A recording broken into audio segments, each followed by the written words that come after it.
What's up, campers? Back with another vlog where we always start at home right now, but we are not in the Outback. We are actually in a rental, a Forester right now. I think it's the Sport because it has some power. This has a little bit of power to it because I've rented in a rental in like the non-Sport, just the regular, even the Outback, and I'm like, this thing is slow. Like, I'm so glad I have the turbo, especially with all that shit I bring all the time with the camp gear. Anyway, Subi's in the shop because I had a leak in my chain cover, my CVT chain cover. Hopefully it is going to be covered under the recall that I had work done on that exact chain cover because it extended the warranty another 40,000 miles, bringing it from 60 to 100. Anyways, long story short, going for a one-nighter right now at a campground I've never been to with the homies. For sure I know Alex, Ryan, and Dora was going to be there. I think Dora was going to be there. But it's got to hit the post office first and then get some ice for the cooler. I'm just bringing hot dogs. Super minimal setup. Didn't even really bring a cooking system. I brought my jet boil. Plan is to just boil the weenies. Bought sauerkraut. I didn't even bring mustard. Tent, the pop-up tent, the folding pop-up tent, sleeping system, water, gallon of water, 2 gallons of water, cooler, chair. That's basically it. And food. It's a huge, I was like, dang, this is going to be almost nothing. It still looks like a lot of shit, especially in the back of the Forester because it's so small. I mean, coming from like a backpacking background back in the day, it's a lot more shit that I would bring for like a, week trip. But it's weird because I was thinking about it. I paused because I was like, it's not any more shit. It's just bigger shit. Like my sleeping system, because I use that double system, is like, huge. Whereas before my, sleeping system would fit my sleeping bag and everything would be real small. So it's not more items, it's just bigger car camping items. So it still looks like a lot of shit. And it's not, it's like a fraction of the shit that I always bring because everything's actually at home right now. I'm not going to lug it around in the rental. So yeah, I'm just going to stop at the post office, like I said, get some ice for the cooler, then we'll be on our way. Try to take some footage of the way up there, but I mean, I'm going to be going through LA, so it's not going to be like super pretty footage, but I'll throw some footage in there once we get into the Angeles National Forest area. I am meeting up with Ryan, and then we're going to head up there together. Just hang out during the day, check out the campground, obviously sleep there tonight, and then I got to be back tomorrow. This is a quick one-nighter because we have a housewarming party. Let's do it.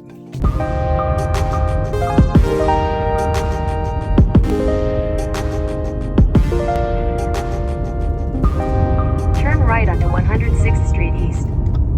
I think we're in the right path. Update, we are fucking lost.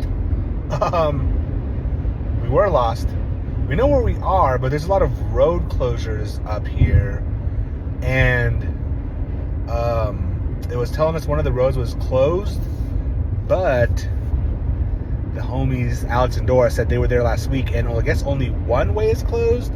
So we went all the way, I don't even know where we are, to be honest. Juniper Hill. Now we're going back up the mountain. Pretty cool drive, though. There's hella Joshua trees out in this area right here. More Joshua trees than I've ever seen outside of Joshua trees. So that's kind of cool. Cool little area, like foothills-ish up here. But now we're going back up the mountain. I'm following Ryan. We'll see. We'll check in a little bit. All right. Alrighty, we made it. I think there's a grip of sights here. These are the different loops. Little Pine Loop. Let's see what Ryan wants to talk about real quick. All right, so we made it. We're going Little Pines Loop. Super pretty drive up here. Whoa. I have a feeling this view is going to be epic. I don't know, though. I don't know. Let's see. When we come over this. Whoa.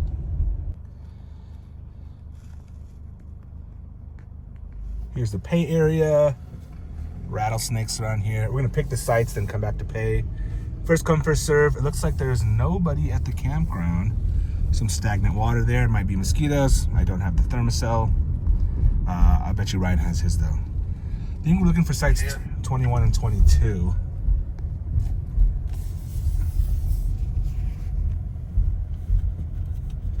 Yeah, nobody's here. I think they said sites 21 and 22 if we can snag them. Copy that. All right, we made it. I don't have any of my camera gear, so you're probably gonna hear a lot of wind in this video, but super sick little site. This is 22 and 23, I believe. Cars are up there, RV there, 2 other people at the campground. 2 people came and were like, "Are you guys the ones at 22 and 23? We're like, "Yes, ma'am." I think they were trying to get the spot, but cool little campground actually. Again, first time here. A lot of like really flat spots, but then you have to walk down to the campsite. Got a couple people over there. I think there's probably like 4 people total. And it's Friday, so more people will definitely be coming. Yeah, really nice day. Out there, probably doing some training. Keeps going back and forth and around here. Warnings at the pay station say that there is dog poodle bush, which I see a lot of. I don't know if this is dog poodle bush, small, but there's definitely a lot along the road. Mountain lion territory, as well as a rattlesnake territory and bear territory. So there are no bear boxes, as you can see. Picnic table, fire pit. That's about it. So we'll try to store everything in the cars, food-wise. I think it's dry up here. Really pretty area though. So we're gonna set up. I might set up here or there or there. Probably right here. Or I might save this spot for doorknobs because they're staying 2 nights so they can be in the shade. Maybe I'll set up over there.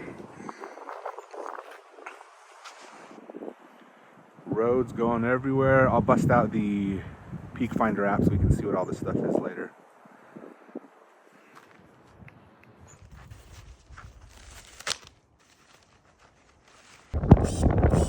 Didn't have my tent stakes, so I ended up borrowing Brian's screw-in stakes, which came in really handy. The only thing is you have to carry a impact driver for it.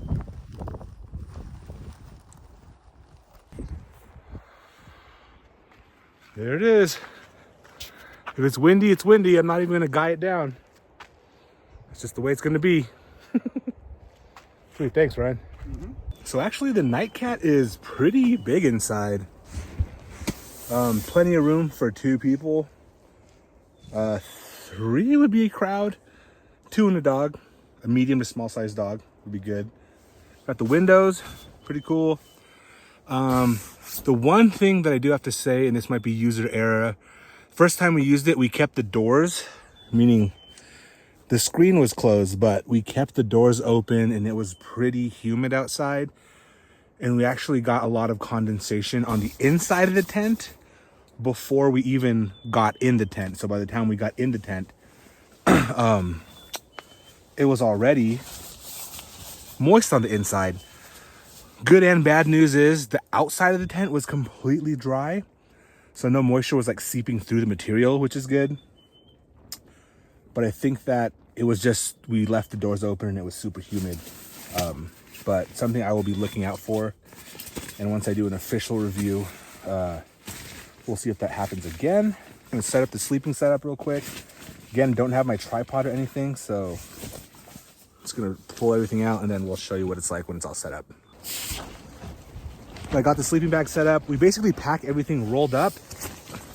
So unroll that, open her up this way, and basically the sleeping pad's already inside and we should be good to go.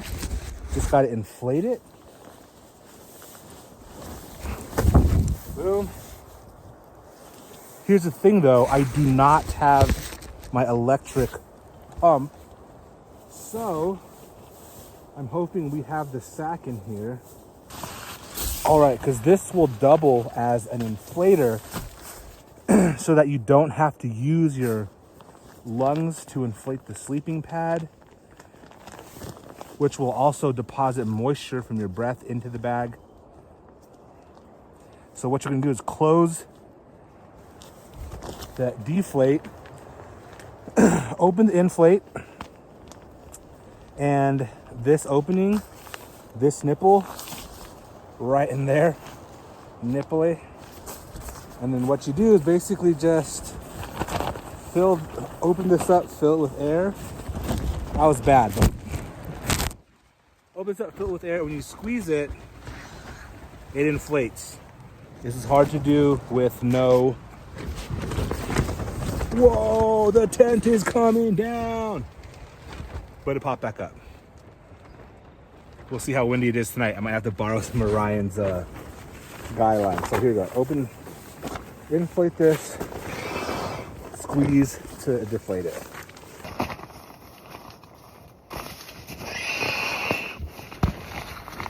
When you're done, just pop it off and close your valve. Right, y'all, I realized I actually don't even have my Zoleo too, and there's no service. But with the iPhone 15 Plus, you can send your location via satellite. So I figured it out. It's under my location. Oh yeah, people are definitely rolling up in the campsite right now. Everybody's looking at this site because I think it's the best one. Anyways, cerveza time. I just have a bunch of random beers in here. I'm gonna hit an Alpine IPA. But yeah, I barely have any stuff, so it's weird. I don't have anything to tinker with, so I guess we're just gonna drink. One thing that was weird is on the way up here, cheers everyone. Let me throw this in a rumble koozie. Keep talking. One thing was really weird is I never experienced this because usually I have all of my camping stuff in the car with me. Where'd that koozie go? Here it is. Boom. But I kept on thinking like, and I haven't experienced this in a long time, like, what did I forget? What do I need? What am I gonna need? You know, like, and as my mind started running through all this stuff that I really don't need, but I might. Like tent stakes, luckily, you know, Ryan's here, has everything that I need just in case. But really minimal. I mean, I got my tent, sleeping system, cooler, and then in the bag, the car, I have two bags, my jet boil, and then my things bag with like my headlight, like a flashlight, but that's it. Nice traveling light for once. Shoot, but look how beautiful that is out there. Cheers, everyone.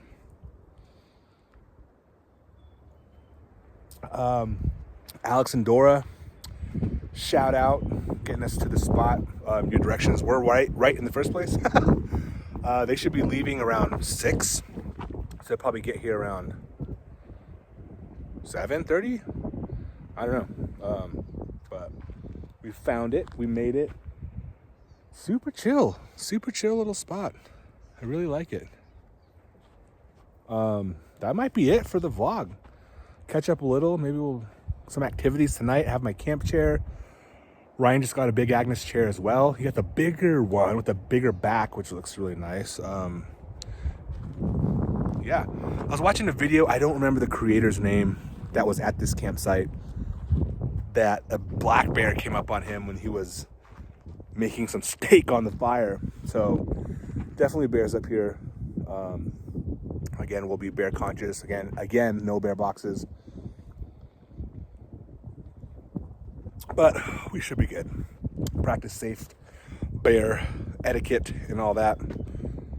We have the propane fire pits. I don't think Alex and Dora are bringing wood. Usually our crew doesn't. And they both have, I mean, Alex I actually ended up modding my Ignic fire can too. Sorry about the wind, y'all. There's nothing I can do about it. I modded mine, drilled out the valve a little bit, so it gets pretty big now. Not as big as Ryan's, obviously, but pretty big. Not as big as the lava box, but pretty big. So, yeah, we're just gonna drink some beers and chillax.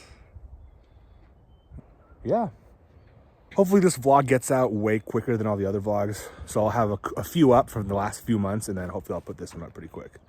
All right, y'all, let's check in a little bit. Look, people are driving by.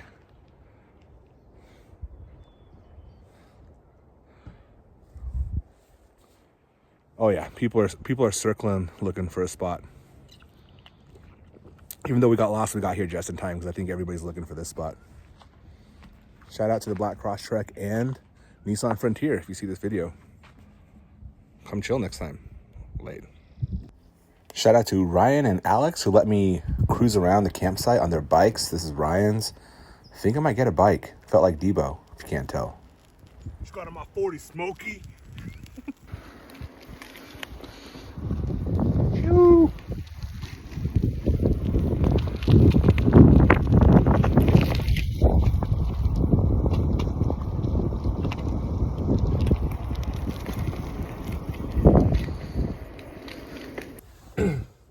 Update, Alex and Dora just got here. It's getting cold, so putting on base layers. It's got the Carhartt base layers. I don't think they're merino wool, but they're pretty warm. Sunset was killer. I'm gonna put my base layer bottoms on too.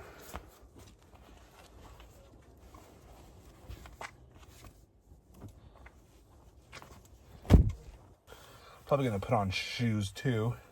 I just brought the Hoka. I didn't bring the Kaha's, so I just brought the walking shoes though. They're pretty well ventilated. Hopefully they'll be warm enough.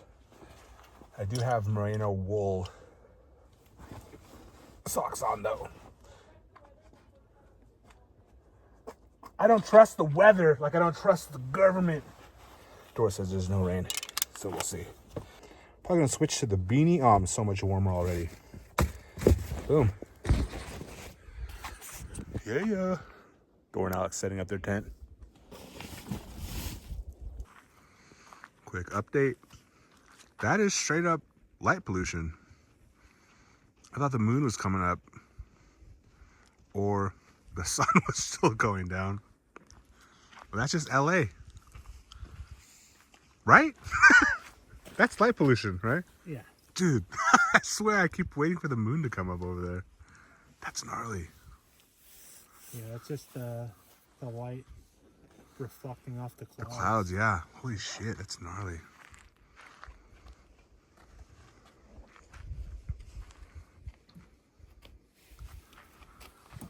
Dude, that chicken is good. Oh, you tried some? Yeah. Where's it from? It's from Ralph's. Ralph's? Yeah. Shit, that might rival Albertsons. The one at the bottom of the hill. Dang. The bottom of the hill, there's a Ralph's, I have to vlog it. a Let's Galson's, get sponsored. and Trader Joe's. Damn. Kroger, sponsor me. Kroger's, yeah. Kroger's. What's up? Wait before. Alrighty. We decided to call it. It's about 11 o'clock because it is getting pretty freaking cold. It's actually really warm inside the tent. About to get my pillows unzipped. It is pretty windy. You can probably hear in the trees, but no wind is really hitting the tent. Oh shoot.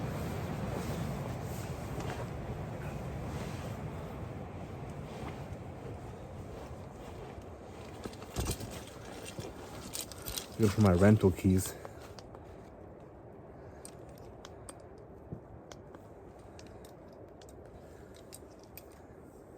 Oh, I was hitting the wrong fob.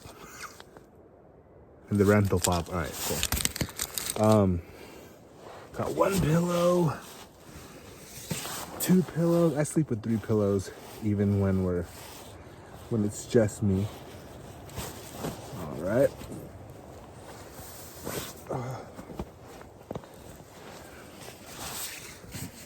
There's one more pillow over here somewhere. Ah, here it is.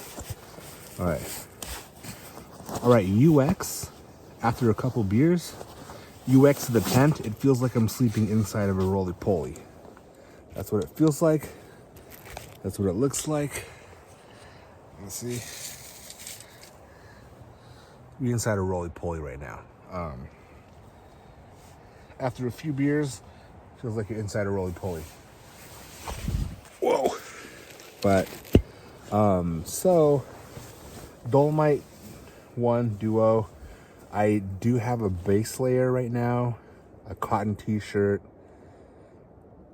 and then the outdoor Afro fleece. Right now I feel like I will get warm just in this, but I'm so used to sleeping in my underwear that I guarantee you in the middle of the night, I'm gonna strip off my clothes. Oh, I also have my pants still on, which I'm gonna take off real quick. Bottom layer is Costco 32 degrees chonies and Carhartt, I think it's mid-weight base layer. North Face Dolomite 1 Duo sleeping bag. I have a Rumpel Sherpa just in case. I'm gonna throw it in here. I feel like I might need it.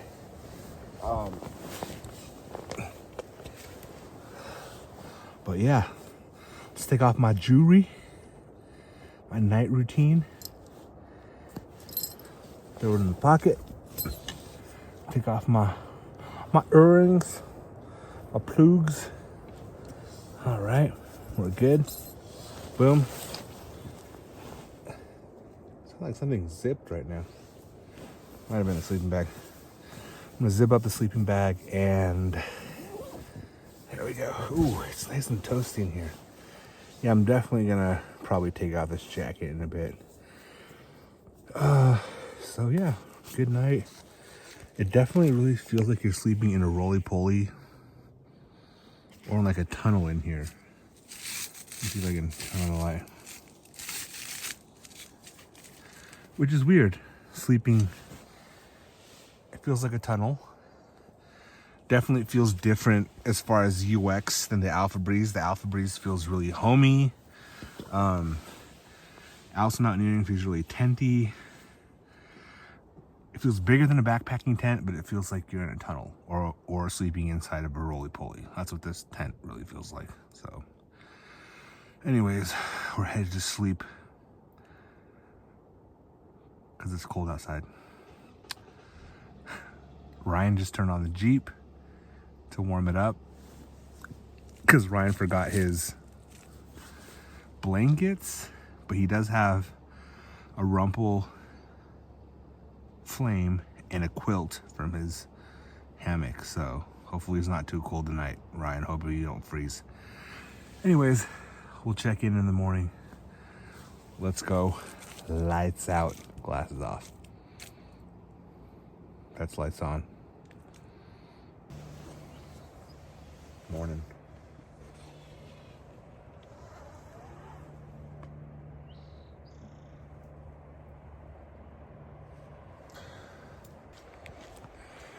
What's up, everyone? Slept really well. It was actually really cold, but I was warm. But every time I came out of the sleeping bag, felt it was cold.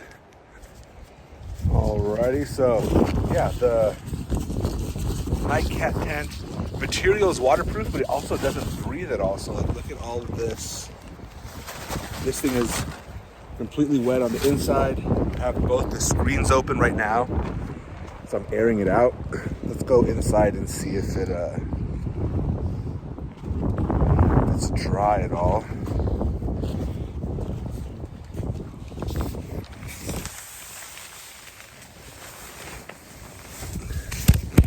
There's a mosquito in here already.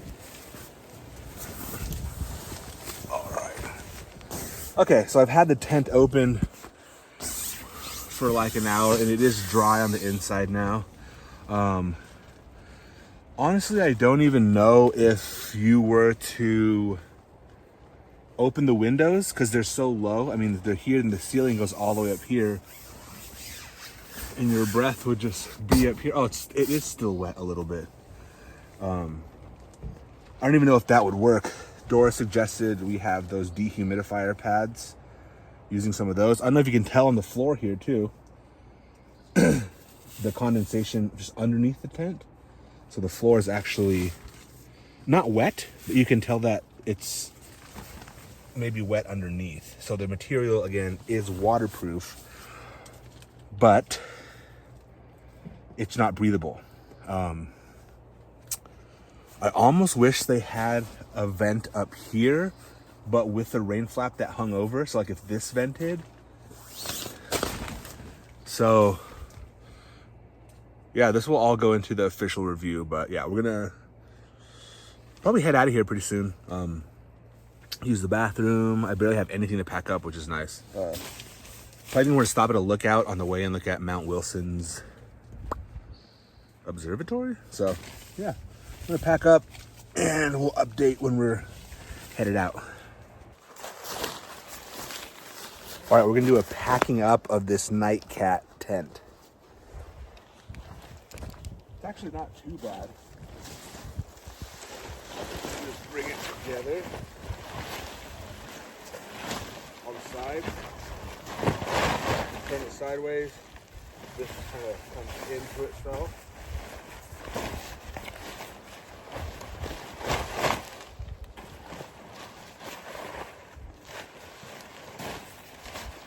Even out the circles.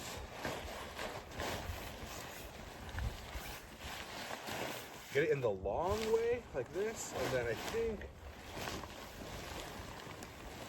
just like that. And like that. Boom. Getting it back in the bag, let's see. Let me just pay attention for a little bit.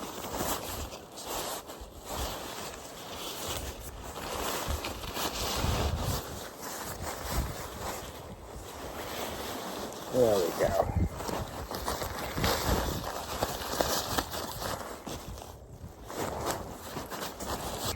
There it is. So easy, like I said, we just got to figure out that moisture condensation situation. I think we're gonna roll out of here. Alex and Dora cooking breakfast. They're gonna move their tent over here when me and Ryan leave, because they were actually in two spots right now. So we'll mosey on down the mountain. Give it a solid 8 because that backsplash was clean and it didn't really smell at all. And definitely bears up here. A little bear warning on the trash. Oh, there's more bathrooms over there. So I think there's probably 2 or 3 pit toilets. So I think before we head down, we're gonna head to the visitor center here. Check it out. Dora said it's really cool. They have birds and stuff, so let's see. So the visitor center was actually super cool. There was a little bit of construction going on, so we had to kind of walk around the backside and go into the back door. And they also had some power complications, so the electricity was not on, but there was a very helpful, very sweet, and very informative person there, and they gave us the quick little tour. I just kind of started walking around. Saw this cool little fire lookout replica. Saw some giant pine cones that were just freaking huge. There was some outside too. Looked at some rocks. Super cool visitor center. I always highly recommend going to the visitor center wherever you go. I don't know, maybe I'm just old, but I feel like it's fun for kids too. Maybe they're just slept on. And we actually went outside and the attendant working there put peanuts on the rail for the birds. I thought this might be something you're not supposed to do, but I mean, they work there, so whatever. It was really cool to see all these birds, knowing all the names. I totally forgot them, but check out this bird come down. Eventually they did, but I don't know if I caught them on camera. But they slowly started to creep more and more closer until they came and got the peanuts. It was pretty cool. Anyways, that's going to conclude this vlog. Thank you all for watching our trip to the Los Angeles National Forest. Catch you on the next vlog.